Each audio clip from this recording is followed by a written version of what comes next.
Video کے نیچے subscribe کے بٹن پہ کلک کریں، بیل کے آئیکن پہ کلک کیجئے تاکہ ہر نئی ویڈیو کی نوٹیفیکیشن آپ کو مل جائے۔ اول میں تھا اس وقت یہ جماعت ہفتم میں تھے، تو ہمارے 5 سال جو ہے سینئر گویا استاد کے برابر ہمارے، کیونکہ ان کے بعد والے جو ان سے پہلے ان کے بعد کی جماعت والے بھی ہمارے استاد بن گئے، تو انہوں بدرجہ والا استاد بن جاتے، اس لیے ہمیں استاد ہی کی نظر سے ان کو دیکھتے ہیں، اگرچہ ان سے پڑھے نہیں ہیں۔ تو آنے والے مہمان بہت ہی زبردست عالم دین ہیں، ان کی جو درس کی جو صلاحیت ہے وہ بھی بہت اچھی تھی، اس سے زیادہ ان کی تقریر بڑی شاندار تھی۔ ہو سکتا ہے آپ لوگ تھوڑا سا اندازہ کر لیں گے، ان کی بات چیت میں بہت زبردست بولتے ہیں، بڑے بڑے جلسوں کے اندر نظامت کی ذمہ داری انہی کے حوالے ہوتی ہے، تو بہت زبردست مقرر ہیں۔ اپنے پڑھنے کے زمانے میں اشعار پڑھ کر انجمن میں ایک گرمی لاتے تھے، بچوں کے اندر ایک جذبہ لاتے تھے، وہ زبردست یہ تھے، اور اس کے ساتھ ساتھ بہت بہترین مناظر بھی تھے، مناظرہ کرتے تھے۔ عام طور سے عیسائیوں کی طرف سے مناظرے میں ہمارے مفتی حسن صاحب رہتے تھے، تو ایک طرف مسلمان ایک طرف عیسائی، دونوں کا آپس میں مناظرہ ہوتا تھا۔ وہ ہمارے مفتاح العلوم کے بہت سنہرے دن تھے جب ان لوگوں کو دیکھ کر ہمارے اندر تعلیم کا شوق پیدا ہوا تھا کہ پڑھنا ہے تو ایسا پڑھنا، سیکھنا ہے تو ایسا سیکھنا بول کے۔ تو یہ ماشاءاللہ بہت زبردست عالم دین ہے، موقع سے غنیمت سے ان کا وقت مل گیا ہے، تو اس لیے ابھی وہ آپ کے سامنے آ رہے ہیں۔ انشاءاللہ جو بھی نصیحت آپ کے سامنے کریں گے، امید کرتا ہوں کہ آپ لوگ اس کو دل سے قبول کریں گے انشاءاللہ۔ یہ اللہ والا ہونے کے لیے کوئی عمر ضروری نہیں ہے۔ ہم لوگ عام طور سے یہ سمجھتے ہیں کہ جب تک ویل چیئر پر آ جاتے نہیں انہوں اور بالکل چلنے پھرنے کے قابل نہیں رہتے، تب تک ان کو اللہ والا نہیں مانتے، بلکہ مر جانے کے بعد اللہ والا مانتے، زندہ رہے تک ہرگز نہیں مانتے۔ سمجھے؟ کوئی بھی عالم اچھے سے اچھا کام کرتا رہتا بیچارہ، کبھی بھی کوئی تعریف نہیں کرتا اس کی، انہیں مر جاتا نا ماشاءاللہ فلاں عالم دین بہت زبردست تھے، یہ خدمت کرتے تھے وہ۔ تو مولانا سجاد نعمانی صاحب دامت برکاتہم بولتے ہیں ہماری امت کی بہت بڑی کمی یہ ہے کہ رہتے وقت میں ہیروں کی قدر نہیں کرتے، جب تک زندہ ہیں ان کی قدر نہیں کرتے، اب ان کے مر جانے کے بعد ان کے اوپر کتابیں لکھتے ہیں، کیا فائدہ؟ اور زندہ رہتے تک ان سے جو ہے نصیحتیں سن کے فائدہ اٹھا سکتے تھے، نہیں اٹھائے۔ تو آپ کے سامنے جو مولانا آ رہے ہیں بہت زبردست عالم دین ہے، اس لیے انشاءاللہ ان کی باتوں سے فائدہ اٹھائیے۔ بسم اللہ الرحمن الرحیم۔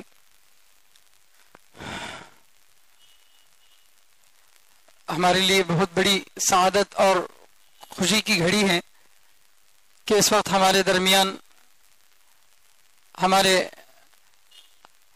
جو ہے مفتاح العلوم کی شان اور نوجوان عالم دین جو ہمارے اساتذہ کے بھی متقدم ہیں، اس اعتبار سے گویا ہمارے استاذ بھی ہوئے، تو یہ مولانا مفتی حسن ذیشان قادری صاحب دامت برکاتہم ہیں، جو کرناٹک کے مانوی ضلع رائچور سے تعلق رکھتے ہیں۔ ماشاءاللہ ابھی جو ہے مولانا کی ختم نبوت سے متعلق بھی، اور اسی طرح فتنہ گوہر شاہی سے متعلق بہت زبردست ماشاءاللہ محنتیں ہوئی ہیں۔ گوہر شاہی کے رد کرنے کے سلسلے میں 5 روزہ تربیتی کیمپ بھی ہوا تھا، اور اس کے بعد بھی مسلسل جو بھی باطل فرقے وجود میں آئے ہیں ان کے تعاقب کے لیے مولانا ماشاءاللہ بہت زبردست کوششیں کرتے ہیں، اور الحمدللہ مولانا جو ہے دارالعلوم دیوبند کے جو حضرت محتمیم صاحب دامت برکاتہم ہیں، ان سے بھی اور دیگر اساتذہ سے بھی بہت اچھی طریقے سے مربوط ہیں اور ان کی سرپرستی اور نگرانی میں کام کرتے ہیں۔ تو یہ میرے لیے اور آپ سب کے لیے بڑی خوشی کی بات ہے کہ آج مفتی صاحب کرنول آئے ہوئے تھے۔ گزشتہ کچھ دن پہلے حیدرآباد میں ہماری ملاقات ہوئی تھی مجلس فقہی کے اندر، وہاں پر میں نے ایک حقیر سی دعوت مفتی صاحب کو دی تھی کہ مفتی صاحب اگر کبھی جو ہے کرنول آنا ہوا تو ضرور اطلاع کیجئے۔ تو ماشاءاللہ مفتی صاحب جو ہے صبح میں بندے کو فون کیے، تو میں بہت ہی سعادت سمجھ کر مفتی صاحب کو جو ہے دعوت دیا، اور مفتی صاحب ہماری حقیر سی دعوت پر تشریف لے آئے ہیں۔ حالانکہ مفتی صاحب کا جو سفر کا نظام تھا وہ یہ تھا کہ فجر کے فوری بعد ملاقات کر کے نکل جائیں، لیکن ہماری وجہ سے جو ہے مفتی صاحب تھوڑا اپنا پروگرام بدل لیے اور ہمارے مدرسے کے لیے وقت دیے ہیں.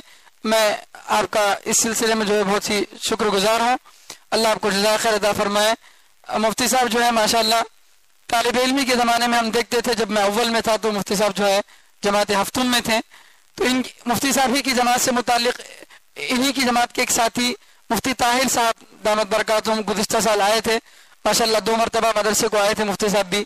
تو ہم پڑھنے کے زمانے میں جس وقت ابھی ہمارا شعور جاگ رہا تھا تعلیم کے سلسلے میں، اس وقت کامیاب انجمن کیسے چلائیں اور بہترین تقریر کیسے کریں، مناظرہ کس طریقے سے کیا جاتا ہے، اس سلسلے میں ہم لوگ جو ہے انہی کو اپنا نمونہ بنا کر چلتے تھے. یہ بلا مبالغہ حقیقت بیانی ہے. تو اس لیے میں مفتی صاحب سے بڑے ہی صدق دل سے گزارش کرتا ہوں کہ ہمارے جو ہے طلباء کو اپنی قیمتی نصیحتوں سے مستفید فرمائیں. جزاکم اللہ خیرا.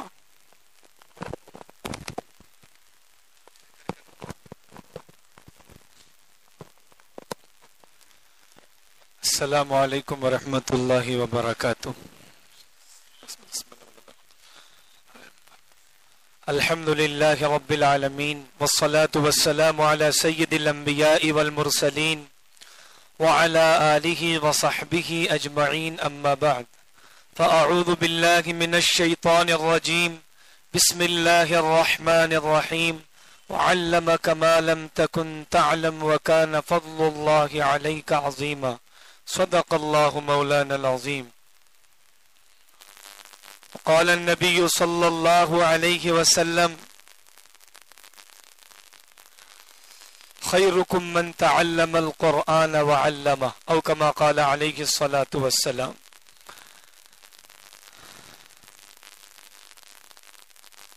قابل احترام ہمارے عزیز گرامی حضرت مولانا مفتی اعجاز صاحب دامت برکاتہم، جملہ اساتذہ مدرسہ اور عزیز طلباء بلکہ عزیز ساتھیوں، مولانا نے جو تعارف فرمایا ہے وہ ان کا اپنا حسن ظن اور حسن خیال ہے. آدمی جیسا ہوتا ہے سوچ ویسے ہی رکھتا ہے، اور مجھ جیسا کوئی آدمی کمزور ہو تو دوسروں کے بارے میں ویسی سوچ رکھے گا. جو اچھا آدمی ہے اس کی دلیل ہے دوسروں کے بارے میں بھی اچھا خیال رکھتا ہے. عربی کی ایک کہاوت ہے، ایک عربی کا مقولہ الاناء یترشح بما فیہ، برتن کے اندر جو ہوتا ہے وہی برتن جو ہے باہر نکالتا ہے. بہرحال اللہ آپ کے مدرسے کو، مفتی صاحب کو، تمام اساتذہ کو بے حد جزائے خیر عطا فرمائے. میں جیسے ہی مدرسے میں حاضر ہوا اور آپ کے ایک ساتھی مجھے لینے آئے، میں نے راستے میں ہی ہلکا پھلکا مدرسے کا تعارف معلوم کیا.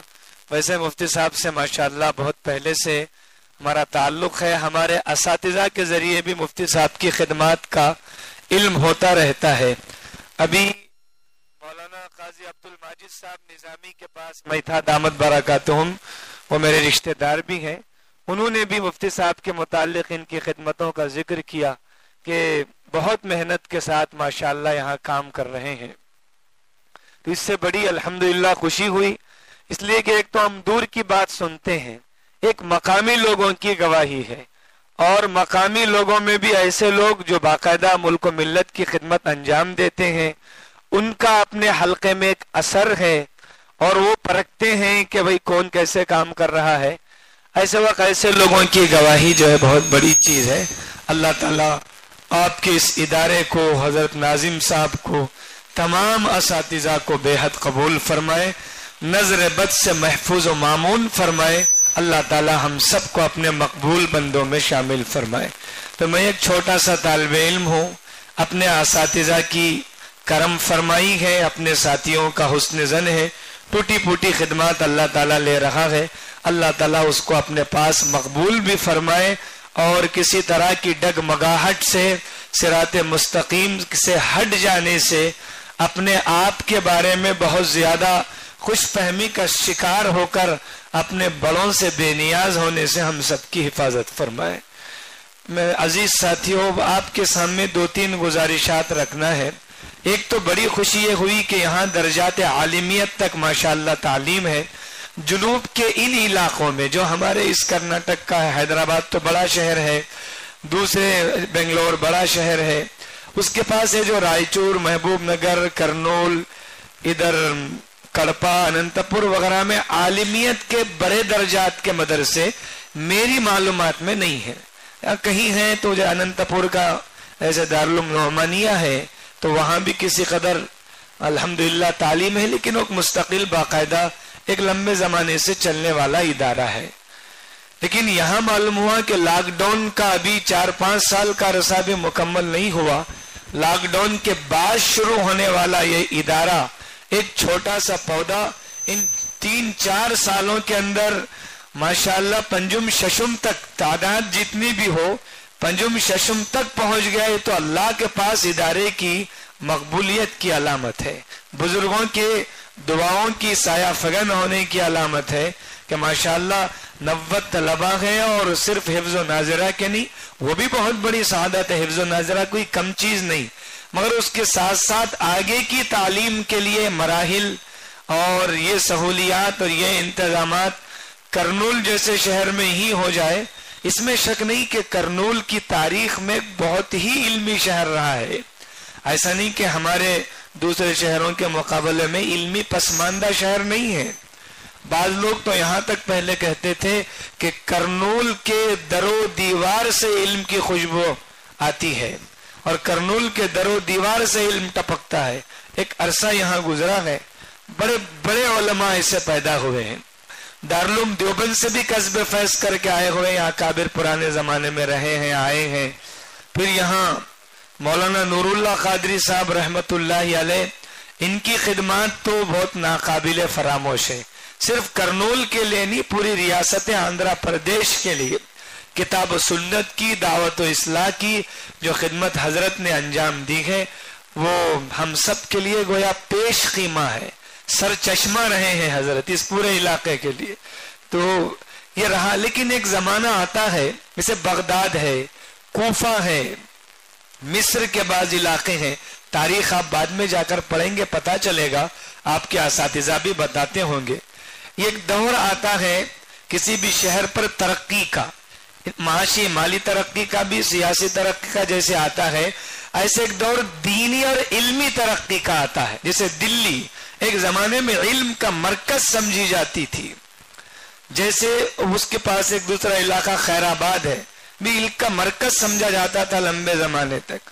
ایک راجستھان کا علاقہ، ایک ٹونک، علم کا دیوبند کا جیسا مکتب فکر تھا، ایسے ٹونک ایک علاقہ ہے، وہ علم کا مرکز سمجھا جاتا تھا. پورے ہندوستان میں وہ اکیلا شہر ہے ٹونک جہاں باقاعدہ اسلامی قانون نافذ ہوا تھا، باقاعدہ شریعت اسلامی کا نفوذ، باقاعدہ قوانین جاری ہوئے. وہ پہلا شہر ہے ٹونک کا. اس سے دوسرے شہروں میں باقاعدہ قوانین اسلامی نافذ، چند چیزیں نافذ تھی، چند چیزیں نہیں تھی، بادشاہوں کی حکومت چلتی تھی. وہاں کے نوابان مولانا احمد شہید صاحب رحمت اللہ علیہ کی تربیت کے اثر سے اتنے تربیت یافتہ اور دینی ذہن کے بن چکے تھے کہ انہوں نے اپنے حلقہ اثر میں قوانین اسلامی کو نافذ کیا، لاگو کیا، جیسے قانون ہندوستان کا چلتا ہے سب. تو ایسا شہر جو علم کا گہوارہ مانا جاتا تھا، آج میں گزشتہ سے پیوستہ سال حاضر ہوا. وہاں کے اس وقت اس سلسلے کی ایک ہی بڑی شخصیت باحیات ہے، مولانا سعید صاحب ٹون کی. دارالعلوم فرقانیہ ایک بڑا پرانا مدرسہ، اس کے محتمی میں 80-90 سال عمر ہے. وہ مجھ سے کہہ رہے تھے پتہ نہیں شہر کو کس کی نظر لگ گئی، ایک زمانے میں علم کا گہوارہ سمجھا جانے والا شہر آج بالکل خالی خالی ہے علم سے. تو میں یہ عرض کر رہا تھا کہ ایک دور آتا ہے دینی اور علمی ترقی کا، ایسا ہی کرنول پر ایک دور گزرا ہے دینی اور علمی ترقی کا.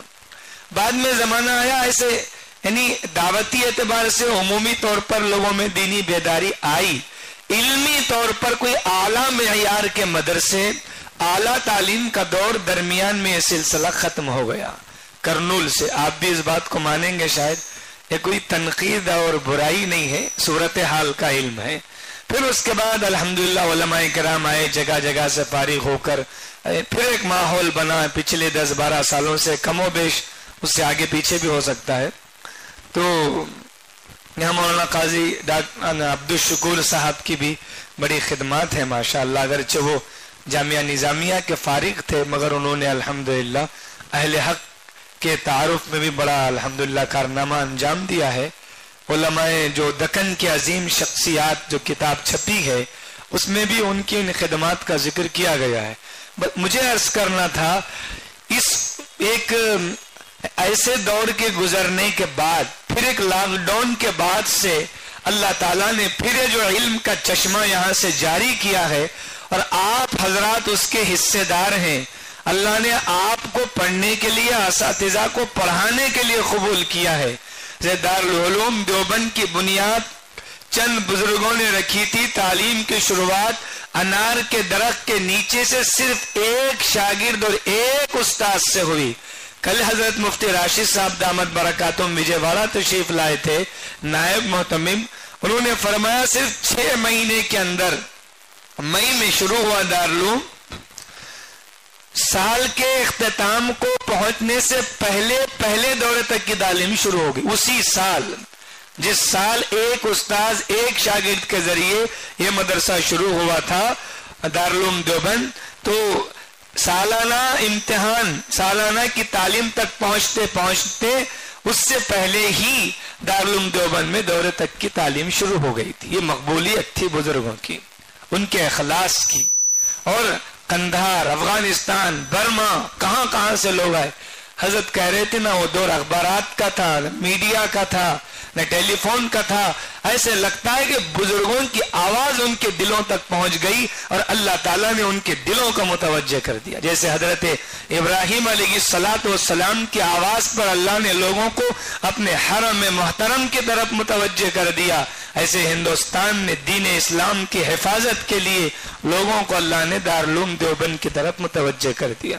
ہم سب اسی دارالعلوم کے خوشہ چین ہیں، فائدہ اٹھانے والے ہیں، اسی کے بیٹے ہیں، چاہے ہمارے اساتذہ ہو، ہم ہو یا ان کے اساتذہ ہو۔ ایک لمبی تاریخ ہے ہندوستان میں دین اسلام کی حفاظت کے لیے دارالعلوم دیوبند کی۔ پھر اس کے بعد جو انقلاب آیا ہے پورے ہندوستان ہی نہیں، عالم اسلام میں اس کی نظیر نہیں پیش کر سکتے۔ حضرت کل کہہ رہے تھے کہ آسٹریلیا یا کسی یورپی ملک کے کسی عیسائی بڑے اسکالر کا ایک خط دارالعلوم دیوبند کو آیا 3-4 مہینے پہلے، اور اس نے لکھا تھا کہ حضرت پچھلی 1 صدی میں، پچھلے 100 سالوں میں سب سے زیادہ پوری دنیا پر اثر ڈالنے والی اگر کوئی تحریک ہے تو دیوبند کی تحریک ہے پوری دنیا میں۔ میں دارالعلوم دیوبند کو پریکٹیکلی عملی طور پر سمجھنا چاہتا ہوں اور دیکھنا چاہتا ہوں کہ آخر کیا وجہ ہے دیوبند کی تحریک نے پچھلے 100 سال میں پوری دنیا میں جو اثر ڈالا ہے وہ دیوبند کی تحریک سے بڑھ کر کوئی تحریک نہیں۔ اس کی وجوہات کیا ہے؟ میں دارالعلوم دیوبند آنا چاہتا ہوں، اگر آپ اجازت دے دیں تو میں سفر کر کے آؤں گا۔ تو دارالعلوم کے ذمہ دار حضرات نے اجازت دی تھی، آپ تشریف لائیے، آپ کا استقبال ہے، کبھی بھی آ سکتے ہیں۔ تو مجھے کہنا تھا کہ دارالعلوم کا فیض پوری دنیا میں پہنچا ہوا ہے، ہم بھی دارالعلوم دیوبند کے فیض کا ایک حصہ ہے الحمدللہ۔ تو میں اصل بات یہاں سے چھڑی تھی کہ دارالعلوم دیوبند سے جس طرح اللہ تعالیٰ نے بر صغیر کے اندر، خاص طور پر ہمارے ہندوستان، پاکستان، بنگلہ دیش، برما وغیرہ، یہ بر صغیر کا علاقہ کہلاتا ہے ایشیا کا، اس وقت ایک ہی تھا۔ تو ایسے ہمارے یہ شہر اللہ تعالیٰ، آپ حضرات کو دیکھ کر یہ امید جاگی ہے۔ کرنول کے بارے میں جو پہلے کہا جاتا تھا کہ اس کے در و دیوار سے علم ٹپکتا ہے، اللہ تعالیٰ آپ کو پھر اس کا حصے دار بنا دے۔ بغداد ایک زمانے میں علم کا مرکز رہا، پھر ختم ہوا۔ کوفہ ایک زمانے میں علم کا مرکز رہا، پھر ختم ہوا۔ ہندوستان میں دلی ایک زمانے میں علم کا مرکز رہی، پھر ختم ہوئی۔ خیر آباد مرکز رہا، پھر ختم ہوا۔ لکھنؤ مرکز رہا، پھر ختم ہوا۔ حیدرآباد مرکز رہا، پھر ختم ہوا، پھر اب آیا۔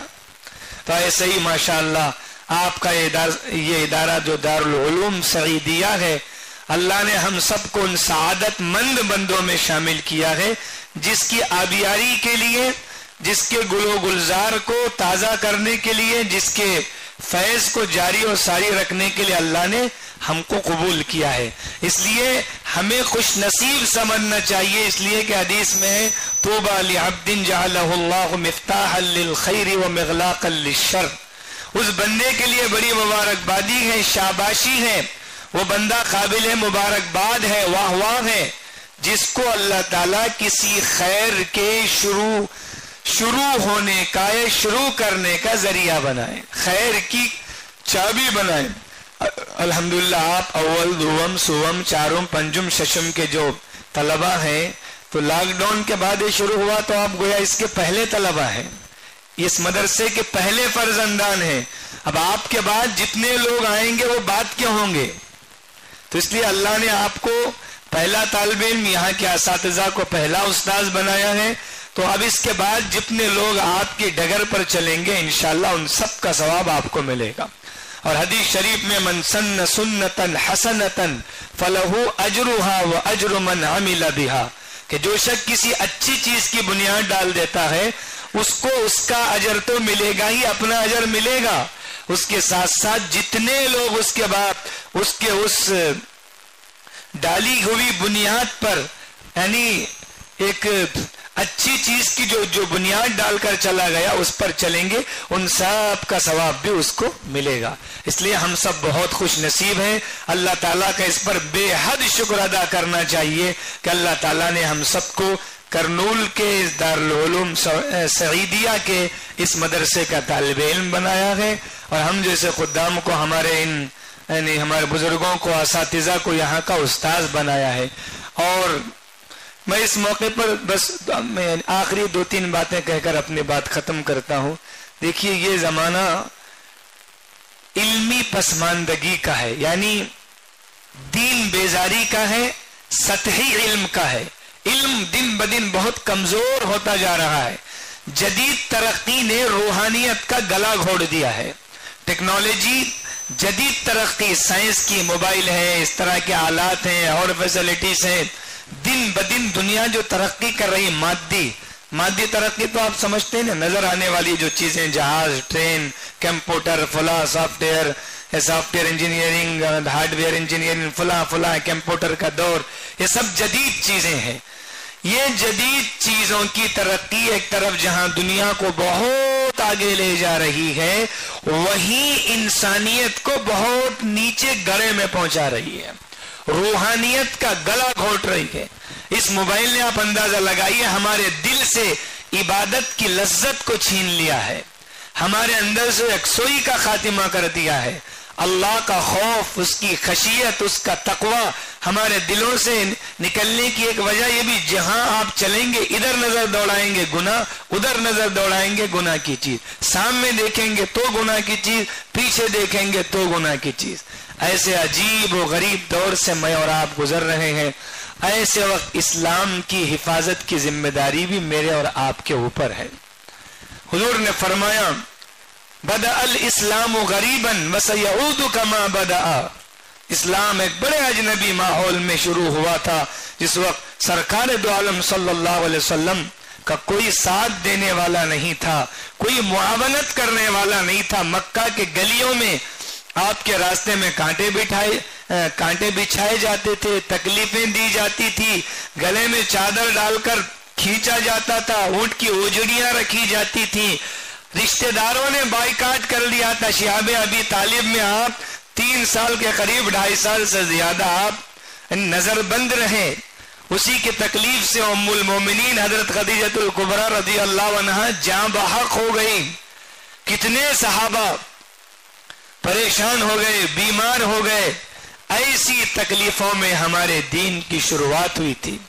پھر حضور نے فرمایا وَسَيَعُودُ كَمَا بَدَأَ، پھر اسی حالت پر لوٹ کر آئے گا جیسے شروع ہوا تھا. یعنی دین والوں کو، دین کا علم رکھنے والوں کو اجنبی نظر سے دیکھا جائے گا، حقیر نظر سے دیکھا جائے گا، دین بیزاری کا ماحول عام ہو جائے گا، ہماری طرف عزت کی نظر سے کم دیکھا جائے گا. ارے یہ بیاکواٹ لوگ ہیں، یہ پرانے لوگ ہیں، یہ ترقی نہیں چاہتے، اس طرح کی نظر سے دیکھا جائے گا. حضور نے فرمایا فَطُوبَى لِلْغُرَبَاء، اس وقت میرے دین کا جھنڈا لے کر جو لوگ کھڑے ہوں گے ان کے لیے بھی شاباشی ہے. یہ سند کہاں سے مل رہی؟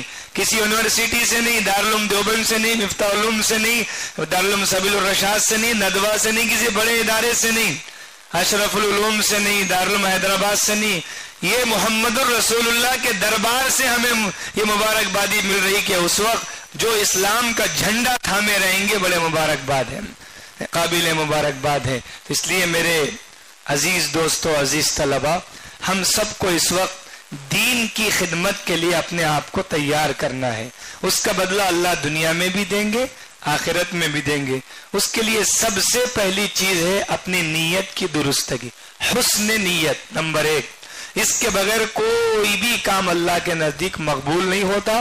اسی لیے بخاری شریف جو سب سے آخری درجے میں دور حدیث میں پڑھائی جاتی ہے، اس کی سب سے پہلی حدیث انما الاعمال بالنیات۔ سب سے پہلے عمل کے قبول ہونے کے لیے 2 چیزیں شرط ہیں۔ عمل اچھی نیت کے ساتھ ہو، سنت کے مطابق ہو۔ عمل اچھی نیت سے نہیں ہے، سنت کے مطابق بھی دکھاوا ہے، غیر مقبول۔ عمل اچھی نیت سے ہے مگر سنت کے مطابق نہیں، بدعت و خرافات ہے تو غیر مقبول۔ دو چیزیں لازمی ہیں۔ نمبر 1 اچھی نیت، حسن نیت کے ساتھ ہو۔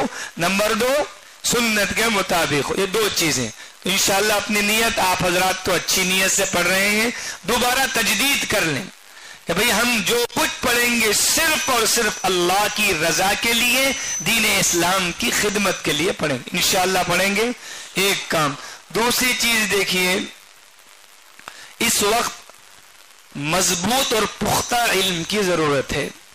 پھسا علم، کمزور علم ہمیں خود بھی دین حق پر، صحیح راستے پر باقی نہیں رکھ سکتا اور دوسروں کی بھی صحیح رہبری کے لیے معاون نہیں بن سکتا۔ آپ جس کا موقع نہیں، میں ورنہ آپ کے سامنے کارگزاریاں سنا تھا۔ مدراس کے اندر ایک مولانا تھے، وہ شکیل بن حنیف کے فتنے کا شکار ہو گئے، شکیلی ہو گئے۔ جب ان سے کہا گیا تو بھئی ہم نے حضرت امام مہدی کے بارے میں حدیثیں نہیں پڑھی زمانے طالب علم میں، ان کا جواب ہے مجھے امام مہدی کے بارے میں نہیں معلوم ان کی کیا نشانیاں ہیں، حضرت عیسیٰ کے بارے میں ہم نے نہیں پڑھا۔ تو اس کی وجہ کیا سمجھ میں آ رہی؟ ایک تو اپنے بڑوں سے واسطہ، ان کا کوئی رابطہ بھی نہیں ہے، دوسرا ہے کہ علم مضبوط نہیں ہے، بنیادی باتیں نہیں معلوم ہے ان کو۔ یہ تو عوام کے لیے عذر ہے، عالم کے لیے کیا عذر ہے؟ ہم کو جتنی کتابیں پڑھائی جاتی ہیں، بعد مزید علم حاصل کرنے کے لیے راستہ بتایا جاتا ہے، سارا علم وہی نہیں ہے۔ اب کوئی آدمی اس کو پڑھے ہی نہیں، وہیں پر ختم کر دے اور پھر یہ کہہ دے ہمیں نہیں معلوم، تو کتنی بڑی بات۔ اب سنو کتنی خطرناک چیز ہے کہ آدمی مرتد ہو رہا ہے عالم ہو کر، اس کو یہ کوئی معمولی بات نہیں ہے۔ حیدرآباد کے اندر ایک حافظ صاحب ہے، وہ بھی مرتد ہو گئے، کافر ہو گئے، شکیل بن حنیف کے فتنے کا شکار۔ مدراس میں ہمارے استاد مولانا مبارک صاحب دامت برکاتہم فرما رہے تھے، ایک مدرسے کی پڑھی ہوئی جو 4-5 سال مدرسے میں کوئی عالمیت کا کورس، کچھ داعیہ کورس کی ہے، وہ لڑکی شکیلی ہو گئی۔ تو اس لیے ایک تو علم خود فی نفسی ہی بھی اپنی جگہ بھی مضبوط علم ضروری ہے، دوسرے ساتھ ساتھ اس زمانے میں پختہ علم بہت ضروری ہے۔ علم اگر پختہ نہیں ہوگا، پھسا ہوگا تو ہمارے اندر خود بھی یقین نہیں پیدا کرے گا، ہمارے اندر ہی یقین نہیں تو ہم کیا ملت کی رہبری کریں گے؟ بھئی ایک چیز کے بارے میں مجھے ہی معلوم نہیں، جیسے ایک واقعہ ہم نفت الحرم میں پڑھتے تھے، ایک شعبی حریث کے نام سے ایک صحاب تھے، بہت ان کو کھانے پینے کی، پیسوں کی بہت ہرس تھی۔ تو ایک مرتبہ انہوں نے اعلان کر دیا، اس بچے بہت ستا رہے تھے، چھوٹے بچے ستاتے جب تنگ آئے تو کہنے لگے ابو سالم اپنے گھر میں جو ہے کھجوریں تقسیم کر رہے ہیں، چلو جاؤ تم بھی۔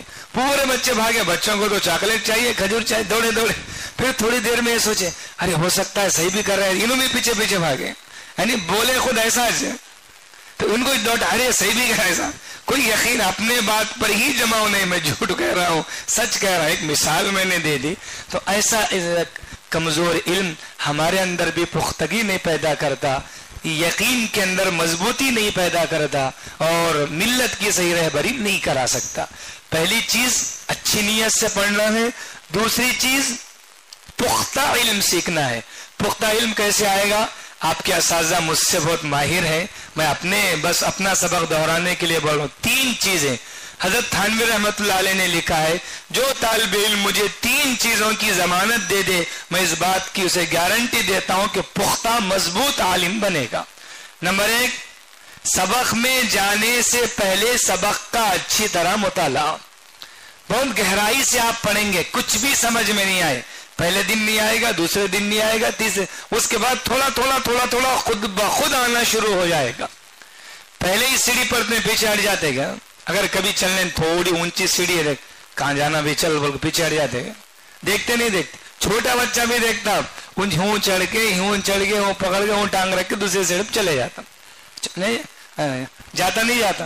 اگر آپ کو ایک جھاڑ کے اوپر کوئی سونے کی اشرفیاں رکھ دیا ہے یا کہیں سے گر کے لٹک گئی، بہت بڑا جھاڑ ہے، بہت بڑا پیڑ ہے، جیسے وہ اس کا پیڑ ہوتا ہے سرو کا، کیا بولتے ہیں اسے، کیا بولتے ہیں نا صاحب، وہ نہیں بہت اونچا ہے، بڑکے کا پیڑ بولتے ہیں ہمارے ہاں، اس کے چھوٹے چھوٹے پھل رہتے، ہاں سروے بلند ہو، وہ دارالعلوم کے ترانے میں ہے، لیکن ہمارے ہاں کچھ بولتے ہیں اسے، وہ ہم اسے وہ بڑکے کا پیڑ، انجیر کی طرح اس کے پھل ہوتے نہیں ہے، برحال ایسا ہی کچھ بولتے. بہت بڑا پیڑ ہوتا ہے، جلدی اس کو ذرا چڑھنے میں تکلیف ہوتی، کبھی کبھی لمبا ہوتا. اگر اشرفی اٹک گئی ہو اور مجھے اور آپ کو معلوم ہو کہ 5-6 اشرفیاں ہیں، ایک اشرفی کی قیمت 1 لاکھ ہے، تو کسی بھی طریقے سے چڑھنے کی کوشش کرتے نہیں کرتے، رسی ڈالتے، کچھ بھی کرتے، کچھ اس میں سوراخ بناتے چھری کے ذریعے، وہاں پر یہاں پر اے جان با کہاں کی مصیبت بول کے چھوڑ دیتے. کیا علم اس سے زیادہ قیمتی چیز ہے. پہلے دن سمجھ میں نہیں آتا، ٹھیک ہے نا. حضرت تھانوی کو پہلے دن سمجھ میں نہیں آتا، حضرت لکھے میں یہ کتاب پڑھانے کے لیے مطالعہ کرنے لگا، کچھ سمجھ میں نہیں آتا، چھوڑ دیے کیا، پیچھے لگے. کس طرح اس کو حاصل کرنا گئے، 2 رکعت نماز پڑھے، پھر بیٹھے، پھر اس کے بعد کس طرح پڑھنا، وہ اس کی ترتیب حضرت سب لکھے. پھر ماشاءاللہ حکیم الامت بن گئے، مجدد الملت بن گئے. آج بڑے بڑے علماء کے سر حضرت تھانوی کے سامنے جھکے ہوئے ہیں. علماء دیوبند کی ایسی عظیم شخصیت کے نظیر نہیں، پورے دیوبندیت کا سرمایہ حضرت تھانوی کے علوم میں الحمدللہ. تو سب سے پہلی چیز، سبق سے پہلے سبق کا مطالعہ. یہ اکثر ہمارے بعض ساتھی، ہمارے جو بعض طلبہ ہوتے ہیں اس طرف توجہ دیتے ہیں. جو اعلیٰ آنے والے بچے وہ تو پڑھ لیتے، لیکن وہ حضرات بھی سالانہ امتحان درمیان کو دیکھتے ہوتے ہیں، کیسا بھی امتحان یہ کر لیں گے، جو امتحان میں جو باتیں آئیں گی بس وہی باتیں دیکھتے، باقی چونکہ وقت نہیں رہتا، رات میں پڑھنا، دن میں پڑھنا چھوڑ دیتے. سالانہ امتحان میں بہت زیادہ وقت نہیں مل رہا ہے، کتاب سے انسیت ہمیں ہو جاتی ہے، 5 منٹ کا مطالعہ بھی کافی ہو جاتا ہے. مضمون سے انسیت ہو جاتی ہے، مصنف کے طرز سے انسیت ہو جاتی ہے، مصنف کی تعبیرات سے انسیت ہو جاتی ہے، اندازے ان کے کیا بولتے ہیں، اندازے تحریر سے ان کے نتیجہ اخذ کرنے کا، جیسے ہدایہ کا انداز ہے یا نور الانوار والوں کا انداز ہے، یا اس سے پہلے جیسے مثلا قدوری والوں کا انداز، ہمیں معلوم ہو جاتا کیا ہے. یعنی شروع سے مطالعے کا اگر ہمارا مزاج رہا تو اس کے بعد اگر سالانہ کے ایام میں سرسری دیکھ لیں 5 منٹ، بالکل نہ دیکھنے سے تھوڑا دیکھنا یہ بھی فائدہ مند. کبھی امتحان کے دورے پرا میں جو سبق ہم سر پڑھ لیتے ہیں، بعض اتنے اہم آ جاتے ہیں، زندگی بھر کام آتے ہیں. ہم اس کو ارے امتحان میں نہیں آتا، ہمارے دارالعلوم میں خاص طور پر بعض طلبہ رہتے ہیں، ارے یار یہ کہاں امتحان میں آئے گا، چھوڑ دو آگے چلو. ہم صرف امتحان ہی کو موضوع نہیں، امتحان علم کی پختگی کے جائزے کا ایک بہانہ ہے، ضروری ہے، مگر اسی کے لیے سب کچھ نہیں پڑھنا ہے نا، اپنے آپ کو مضبوط عالم بھی بنانا ہے، کوئی چیز چھوڑنا نہیں ہے. پہلی چیز سمجھ میں آئی، سبق سے پہلے سبق کا اچھی طرح مطالعہ. اب اچھا پڑھیں گے تو پہلے دن 10% بھی سمجھ میں آئے، 20% بھی، بعد میں ہوتے ہوتے 75-80% آپ کو سمجھ میں آئے گا. وہ 20% بھی بہت اہم رہتا ہے جو استاد سمجھاتے ہیں. ہم ایک سمجھیں گے، استاد جب سمجھائے گا تو دل کھل جائے، ارے میں یہ سمجھ رہا تھا، استاد نے یہ سمجھا. بے طلب جائیں گے کہ کیا ہیرے نکالے گئے، کیا موتی، کچھ پتہ نہیں، میں کہیں ہوں میرا دل کہیں ہے. استاد سبق کی تقریر کر رہے ہیں، ہمیں کیا لینا ہے، تو راچے مراچے، آپ کا کام آپ کرو، ہمارا کام. اس لیے کہ اس کو اب وہ مثال نہیں بولنا چاہے، میرے زبان پر آ گئی، لیکن پھر بھی اس کو ضبط کر لیا زعفران کی قدر جیسے کس طرح دیکھو نہیں معلوم ہے، یعنی استاذ جو ہے مطلب کس طرح کی اہم باتیں بول رہے ہیں وہ ہمارے ذہن میں نہیں بیٹھتی، ہم سوچیں مطلب ہم اس طرف سنتے ہی نہیں، احساس نہیں ہوتا. تو اس لیے سبق سے پہلے سبق کا مطالعہ کریں اور سبق درسگاہ میں غور سے سنیں. کوئی بھی بات سمجھ میں نہیں آئے تو استاد سے اچھے انداز سے فوراً پوچھے اور اپنی تشنگی کو بجھا دیں. استاذ اسی لیے ہیں، بے استاذ کے کوئی بھی علم فائدہ نہیں دیتا. کتنے لوگ اسکالر بن گئے، ریسرچر بن گئے، محقق بن گئے، بغیر استاد کے گمراہ ہو گئے. استاذ ہے ہی اسی لیے، امام ہے ہی اسی لیے اللہ تک پہنچانے کے لیے. استاد علم کی منزل تک پہنچانے کے لیے ذریعہ اور واسطہ ہے، وسیلہ ہے. اس لیے استاد کو بہت اچھے انداز سے پوچھ کر اس تشنگی کو دور کر لیں. تو سبق غور سے سننا، استاد کس پیرائے سے سمجھا رہے ہیں، میں کیا سمجھا تھا، دونوں میں فرق کر کے پھر اپنے انداز کا بھی ہمیں علم ہو جاتا ہے، استاد کے انداز کا بھی تحقیقی مزاج پیدا ہو جاتا ہے. وہیں سے علم مضبوط ہونا شروع ہوتا ہے. تیسری چیز استاد کے سبق کے بعد اس کا تکرار کرنا، یعنی مغرب کے بعد، عشاء کے بعد بہت گہرائی کے ساتھ. پھر کوئی نیا اشکال پیدا ہو گیا یا ایک ایسی عبارت ہے ذو معنیین ہے، اس کا ایک مفہوم مخالف بھی نکل رہا ہے، مفہوم موافق بھی نکل رہا ہے، اس کو نوٹ کر لے، استاد سے پوچھے. سبق میں پوچھنا مشکل ہو گیا، سبق کا وہ ختم ہوا، اگر ہو گیا تو ان کے کمرے میں جا کر پوچھے، استاد سے چپک جائے. حدیث شریف کے شرائط میں سے مفتی صاحب جانتے کہ ملازمت الشیخ، استاد سے چمٹے رہنا. ایسے راویوں کی حدیث اس پر روایت پر اس کا اثر پڑتا ہے. یہ راوی کبھی کبھی آیا چلے گیا یا استاد سے چمٹا رہا، مستقل شاگردی اختیار کیا، اس کا بڑا اثر ہے. استاد سے جب چمٹ کے رہ جاتے ہیں، استاد کا دل خوش ہو گیا ہمارے بارے میں، تو ان کا علم ہم تک منتقل ہونا شروع ہو جاتا ہے. یہ تین کام، سبق سے پہلے سبق کا مطالعہ، سبق غور سے سننا، سبق کے بعد تکرار کرنا اور آموختہ بھی دیکھتے رہنا اچھے طریقے سے. جو آسان سبق ہے کم دیکھو، جو مشکل ہے زیادہ دیکھو. اتنا کوئی کر لے اچھی نیت کے ساتھ اور پختہ علم حاصل کرنے کے ارادے سے یہ کام کر لیں. اور تیسری چیز استاذ کی محبت اور ادب دل میں رکھ کر، اپنے آپ کو بے نیاز کر کے نہیں، سامنے صرف گئے اپنے غرض کے لیے، پیچھے جو آج کل یہ کالج اسکولوں کے اندر بچے ہوتے ہیں، یہ ہمارے مدرسے، میرا وقت شاید زیادہ ہو رہا ہے، یہ ہمارے مدرسے جو ہے یہ کالجوں اسکولوں کی طرح نہیں ہے، یہ علم نبوت کے گہوارے ہیں. ہمارے پاس جو بھی آتا ہے ادب سے آتا ہے.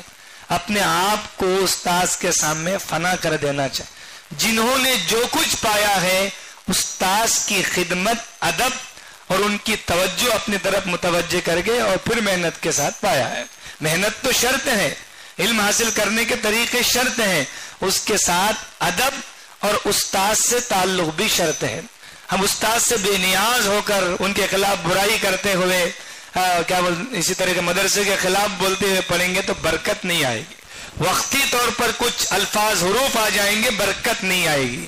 اس لیے تین چیزیں اچھی نیت کے ساتھ پختہ عالم بننے کے لیے، نمبر 3 استاد سے، استاد کی خدمت اور اس سے اچھا تعلق قائم کرتے ہوئے ان کا ادب ملحوظ رکھتے ہوئے علم حاصل کریں گے تو اللہ تعالیٰ آپ کو وقت کا بہترین عالم بنا دے گا انشاءاللہ العزیز. یہ تین چیزیں ضروری تھی، میں ٹوٹے پھوٹے انداز میں غیر مرتب طریقے پر آپ کے سامنے بول دیا.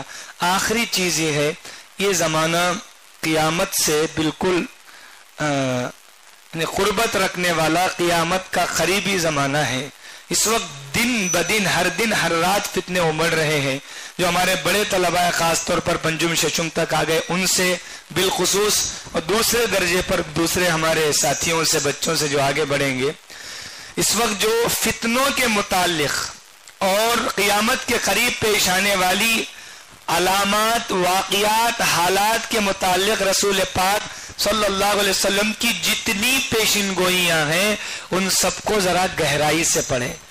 اشراط الساعہ ہے، کتاب الفتن ہے، کتاب الملاحم ہے، ظہور مہدی، نزول مسیح، خروج دجال، خروج یاجوج ماجوج، یہ قیامت کی بڑی بڑی نشانیاں ہیں. ابھی ایک مولانا کی مثال پیش کیا، میں مدراس میں ایک صاحب شکیلی ہو گئے، ان سے کہا گیا بھئی آپ تو عالم ہیں, دوسرے مسلک کے تھے, ہو اگر اپنے مسلک سے بھی تعلق تھوڑا تھوڑا رکھتے تھے, دوسرے مسلک کے تھے. تو انہوں نے کہا ہم نے پڑھا نہیں پڑھنے کے زمانے میں, یعنی حضرت مہدی کے بارے میں معلوم نہیں. یہ اتنی دیر بولنے کا میرا بالکل ارادہ نہیں تھا, پتہ نہیں آپ کی محبت ہے, آپ کے ناظم صاحب کی محبت ہے, اور میں خود بھی علمی آدمی نہیں ہوں, چھوٹا سا طالب علم, ٹوٹی پھوٹی باتیں جو آپ کے سامنے مجھے بولنا تھا بول دیا. تو یہ بات اس زمانے میں بہت ضروری ہے.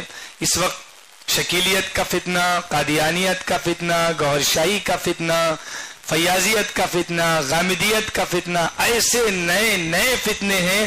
حضور کی وہ حدیث پڑھ کر ایسا لگتا ہے کہ یہی زمانہ ہے. ہمارے استاد مولانا مبارک صاحب دامت برکاتہم فرماتی یہ دور آ چکا ہے. بادروا بالاعمال فتنا كقطع الليل المظلم يصبح الرجل مؤمنا ويمسي كافرا او يمسي مؤمنا ويصبح كافرا يبيع دينه بعرض من الدنيا. حضور نے فرمایا لوگوں جلدی جلدی اعمال کا ذخیرہ اکٹھا کر لو, جلدی جلدی عمل کر لو فتنوں کے آنے سے پہلے. وہ دور ایسا ہوگا کہ آدمی صبح میں مسلمان رہے گا, شام کو کافر ہو جائے گا, شام کو مسلمان رہے گا, صبح کو کافر ہو جائے گا, اور اپنے دین کو دنیا کی چند کوڑیوں کے بدلے, چند پیسوں کے بدلے بیچ دے گا. یہ حالات اس وقت چل رہے ہیں. اور حضور کی پیشن گوئی ہے لا تقوم الساعة حتى تلحق قبائل من امتی بالمشرکین وحتى ان يعبدوا الاوثان وسيكون بعدي 30 كذابون دجالون كلهم يزعم انه نبي وانا خاتم النبيين لا نبي بعدي. کہ یہ حضور نے ایک ہی حدیث میں دو چیزیں ذکر کی اس زمانے میں. اگر ہم فٹ کر کے دیکھیں گے, پہلے عام ارتداد کا ذکر کیا, گھر واپسی, مشرکین کے ساتھ مل رہے ہیں, ہندو بن رہے ہیں, عیسائی بن رہے ہیں, کوئی کچھ ہو رہا ہے, کوئی کچھ. دوسرا ہی اس میں ختم نبوت سے متعلق اسی حدیث میں یہ دونوں ٹکڑے ایک ہی حدیث. میرے بعد 30 بڑے دجال کذاب پیدا ہوں گے, ان میں کا ہر ایک دعویٰ کرے گا کہ میں نبی ہوں, اور حضور نے فرمایا سن لو میں آخری نبی ہوں, میرے بعد کوئی نبی نہیں. دونوں طرح کا ارتداد, بے دینی الگ ہے, معاشرے میں خرابیاں الگ ہیں, کن کن چیزوں کا ہم مقابلہ کریں گے. لیکن ہم اہل حق ہیں, علماء دیوبند سے وابستہ ہیں, اہل سنت والجماعت ہیں, ہم ہی اس کے ذمہ دار ہیں. ہم سے پوچھا جائے گا, رسول اللہ کی وراثت کا تاج ہمارے سروں پر رکھا گیا ہے, سب سے بڑا درجہ بھی ہمارا ہی ہے. اسی نے اللہ نے قرآن نے حضور سے مخاطب ہو کر کہا وَعَلَّمَكَ مَا لَمْ تَكُنْ تَعْلَمْ. نبی جی ہم نے آپ کو تمام چیزیں سکھا دی جس کو آپ نہیں جانتے تھے. اسی لیے حضور نے فرمایا اوتیت علم الاولین والآخرین, مجھے اگلوں اور پچھلوں کا علم, یعنی سب سے زیادہ علم حضور کو ہے. علم غیب نہیں, جتنا علم اللہ نے دیا اتنا علم اللہ کے بعد سب سے زیادہ حضور کو ہے. تو قرآن میں اللہ فرمائے ہم نے آپ کو تمام چیزیں سکھا دی جس کی آپ کو ضرورت تھی. فرمایا وَكَانَ فَضْلُ اللَّهِ عَلَيْكَ عَظِيمًا, اور اللہ کا فضل آپ پر بہت بڑا ہے. علم کی دولت کو فضل عظیم کہا گیا. وَأَنَّ الْفَضْلَ بِيَدِ اللَّهِ يُؤْتِيهِ مَن يَشَاءُ, جس کو اللہ چاہتے ہیں صرف انہی کو دیتے ہیں. ہم لوگ بہت خوش نصیب ہیں, ہمیں حضور نے اپنے دربار سے سند دی ہے خیرکم من تعلم القرآن وعلمہ. ذرا اب یہ نہیں سوچنا میں انجینئر بنتا تو اچھا تھا, میں ڈاکٹر بنتا تو اچھا تھا. آج کل یہ واٹس ایپ میں ہمارے ایسے بہت سے حفاظ علماء ایسے لکھ دیتے ہیں, ان کو احساس نہیں ہے, اس دولت کا احساس نہیں ہے. ایسی دولت دنیا میں کہیں نہیں ہے. دنیا میں بھی ہمیں عزت کی نظر سے دیکھا جاتا ہے, آخرت میں بھی اس سے بڑا اعزاز اللہ تعالیٰ عطا فرمائیں گے. میں آپ کے ناظم صاحب دامت برکاتہم کو, تمام طلباء کو, تمام اساتذہ کو دل کی گہرائیوں سے مبارکباد دیتا ہوں. ایک کرنول کی تاریخ کا ایک سنہرا دور ہے جس سے کرنول اپنے ماضی کے روشن دور کے سلسلے کو گویا دوبارہ جاری رکھ رہا. اللہ کرے اس علاقے کا مرکزی علاقہ بن جائے, پھر سے کرنول کی علمی رونق, دینی رونق, تحقیقی رونق اللہ دوبالا فرما دے, اور پھر ہمارے دکن کے علاقے کا یہ شہر ایک تاریخی شہر بن جائے, بافیض شہر بن جائے, اور اللہ تعالیٰ آپ کے ادارے کو بے انتہا قبول فرما لے. میری بات بہت زیادہ ہی ہو گئی. چھٹی کے وقت طلباء کو بات بہت مشکل ہوتی ہے. اچھا 1:10 پر ہے, پھر بھی اتنی لمبی تقریر آپ حضرات سنیں. اللہ آپ کو جزائے خیر دے. ہمارے دارالعلوم دیوبند کے محترم صاحب کی ایک فکر ہے ہمارے آگے آنے والے فضلاء ان فتنوں کے تعاقب کے لیے کھڑے ہو جائیں. جیسے ابھی مفتی صاحب ہے, ابھی مفتی صاحب کو دارالعلوم باقاعدہ بلایا ہے 22 تاریخ کو, میں بھی جا رہا ہوں, مفتی صاحب بھی, بہت چنیدہ لوگوں کو, کیونکہ ملک کے حالات دینی اعتبار سے بہت خراب ہو چکے ہیں, ارتداد بڑی تیزی سے پھیل رہا ہے. کل رات حضرت محترم صاحب نے ایک آئیڈیو بھیجا ہے, ویڈیو, اس میں گوہر شاہی کے لوگ لٹریچر تقسیم کر رہے ہیں. ہمارے بدعتی بھائیوں میں زیادہ تر گوہر شاہی فتنہ پھیل رہا ہے, جو درگاہوں کے سجادگان وغیرہ وغیرہ. تبلیغی بھائیوں میں شکیلیت زیادہ کام کر رہی ہے. غیر مقلدین میں زیادہ انجینئر محمد علی مرزا کا فتنہ اثر انداز ہے, اور جماعت اسلامی وغیرہ کے اکیڈمک لوگوں میں جاوید احمد غامدی کا فتنہ زیادہ اثر انداز ہے. بالعموم تو سب میں ہے, خصوصیت کے ساتھ ان میں ہے. ان میں یہ سب کام آپ کو مجھ کو کرنا ہے. رسول پاک صلی اللہ علیہ وسلم کی وراثت کی ذمہ داری ہمارے کاندھوں پر رکھی گئی ہے, اس لیے ہمیں اللہ کے رسول کو جواب بھی دینا ہے. پھر اللہ تعالیٰ نے ہمارے اکابر کو جیسے قبول کیا تھا, حضرت شاہ جمال الرحمن صاحب دامت برکاتہم نے رائچور میں علماء کی مجلس میں ایک بات فرمائی, تو بات کہہ کر بات ختم کر رہا ہوں. حضرت نے فرمایا میری گزارش یہ ہے اس وقت علماء اپنے لیے جینا چھوڑ دیں. علماء اس وقت اپنے لیے جینا چھوڑ دیں, امت کے ایمان اور امت کی حفاظت کے لیے جینا شروع کر دیں.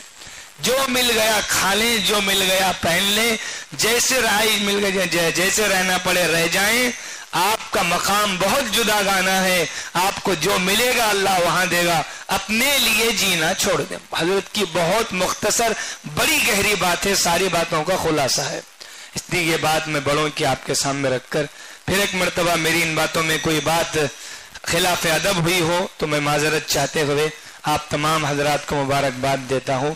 اللہ قبول فرمائے. میری 3 باتیں یاد ہیں, بلکہ 4 ہو گئی. پہلی بات حسن نیت کے ساتھ پڑھنا ہے. دوسری بات پختہ عالم بننا ہے. تیسری بات پختہ عالم بننا ہے, اس کے لیے کیا کرنا ہے؟ 3 کام ہے نہیں. سبق سے پہلے سبق کا مطالعہ, سبق غور سے سننا, سبق کے بعد تکرار, پھر اس کے بعد آموختہ.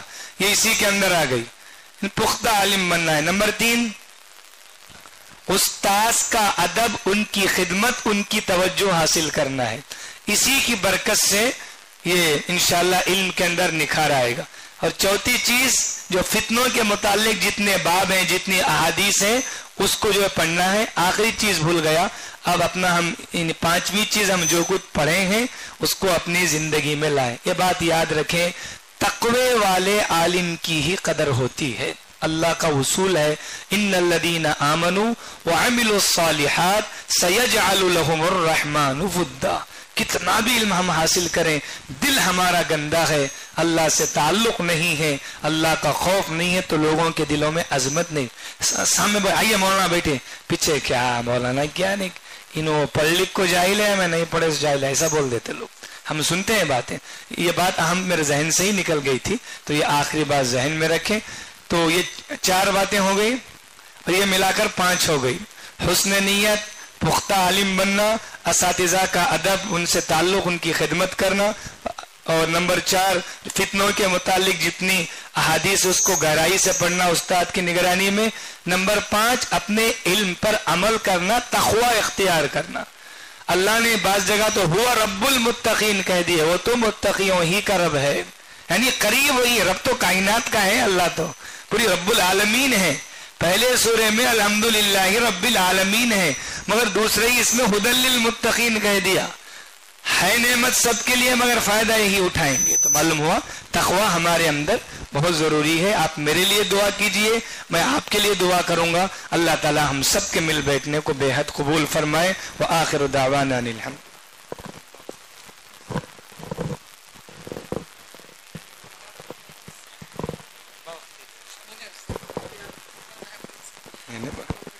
بہت لمبا وقت لے لیا, یہ طلبہ بیچارے سنے, ماشاءاللہ اللہ قبول فرمائے. اللهم لك الحمد كما ينبغي لجلال وجهك وعظيم سلطانك. جزا الله عنا محمدا ما هو له صلى الله عليه وسلم. لا إله إلا أنت سبحانك إني كنت من الظالمين. اللهم اهدنا واهد بنا واهد الناس جميعا وجعلنا سببا لمن اهتدى يا رب العالمين. اے اللہ ہم سب کے گناہوں کو معاف فرما دے. اے اللہ ہمارے اس مل بیٹھنے کو بے انتہا قبول فرما لے. اس ادارے کو بے انتہا قبول فرما لے. اس کو اس علاقے کا مرکز بنا دے. اے اللہ اس ادارے کا جیسے نام دارالعلوم سعیدیہ ہے، ہم سب کو اور اس ادارے کے پڑھنے والے ہر طالب علم کو، ہر استاذ کو اے اللہ اپنی تقدیر میں سعید بنا دے. اے اللہ سعادہ میں شامل فرما لے. اس نام کی لاج رکھ لے اور جتنے فضلہ یہاں سے فارغ ہو ہر ایک کو سعادت مند بنا دے. ان کا خاتمہ بھی سعادت پر فرما دے. اے پروردگار ہمارے ایمان کی حفاظت فرما دے. ہمارے اعمال میں تازگی اور حسن نیت اور اخلاص نصیب فرما دے. اے پروردگار ہمارے جو بچے دور دور سے آ کر یہاں دینی تعلیم حاصل کر رہے ہیں، اے اللہ تیرے ان بندوں کو اپنے نیک بندوں میں شامل فرما لے. ان کو پختہ عالم دین بنا دے، حافظ قرآن بنا دے. اے اللہ قاری قرآن بنا دے. اے اللہ ملت کا ہمدرد و غمخوار بنا دے. اے پروردگار جتنی باتیں یہاں کہی گئی ہیں ان سب پر ہمیں عمل کی توفیق عطا فرما دے. اللہ اس ادارے کو دن دگنی رات چوگنی ترقیات سے مالا مال فرما دے. ہر طرح کی سہولیات مہیا فرما دے. اللہ جو عمارت اس ادارے کے لیے بنائی جا رہی ہے خزانے غیب سے اس کے اسباب و وسائل کا انتظام فرما دے. اہل خیر کو متوجہ فرما دے. یا اللہ اس ادارے کی آگے سے پیچھے سے اوپر سے نیچے سے دائیں سے بائیں سے ہر طرف سے اس کی حفاظت فرما دے. اے پروردگار ہر خیر مقدر فرما دے، ہر شر سے حفاظت فرما دے. یا اللہ فتنہ ارتداد کے خلاف مضبوط محافظ بن کر کھڑا ہونے کے لیے ہم سب کو قبول فرما لے. ہمیں منتخب فرما لے. ہمیں اپنے مقبول بندوں میں شامل فرما لے. یا اللہ ہمارے جتنے طلبہ یہاں بیٹھے ہوئے ہیں یہ مستقبل میں اسلام کا سرمایہ ہے. ان میں سے کسی کو ضائع نہ فرما دے، کسی کو ضائع نہ فرما دے. جتنی دیر سے انہوں نے جس دلچسپی کے ساتھ بات سنی ہے ایسے ہی ہمارے دلوں کے اندر ملت کے درد کو، علم کی اہمیت کو، عمل کی عظمت کو، تقوی کی ضرورت کو، سب سے بڑھ کر تیرے تعلق کو جاگزی فرما دے. عملی طور پر کھڑا ہونے کی توفیق عطا فرما دے. اس ٹوٹی پھوٹی دعا کو محض اپنے لطف و کرم سے خاتم النبیین حضرت محمد مصطفیٰ صلی اللہ علیہ وسلم کے صدقہ طفیل میں منظور و مقبول فرما لے. آمین یا رب العالمین. وصلی اللہ علی النبی الأمی الامین وعلی آلہ وصحبہ.